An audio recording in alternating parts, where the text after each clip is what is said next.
Okay guys, this is Mr. Bing. Well, I get another one again. How I'm supposed to put this through here, right? So I gotta bore maybe like one of these 2 inches, right, for it to fit, right?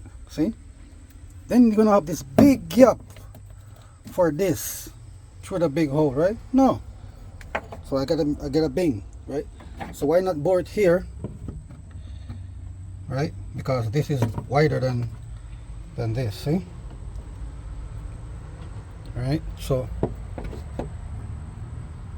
right there. So you see guys, so what I do, look, I got two screw I got there. I didn't fully screw it up, so I just open the screw, lift it up,